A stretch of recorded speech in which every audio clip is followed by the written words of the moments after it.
તો સુરત શહેર પોલીસ દ્વારા અનોખી રીતે ધૂળેટી પર્વની ઉજવણી કરવામાં આવી। ઓલ્ડ એજ હોમમાં રહેતા વડીલો સાથે ડિંડોલી પોલીસે ધૂળેટીની ઉજવણી કરી।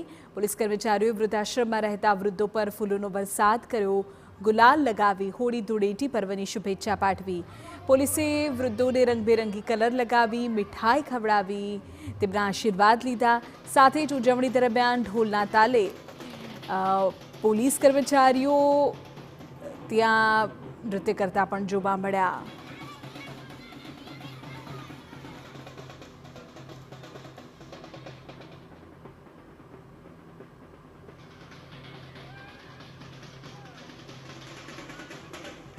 તહેવાર ઉપર અહીંયા આવી અને અહીંયા જે વૃત્તિઓ છે એમની જોડે અમે તહેવારની ઉજવણી કરીએ છીએ।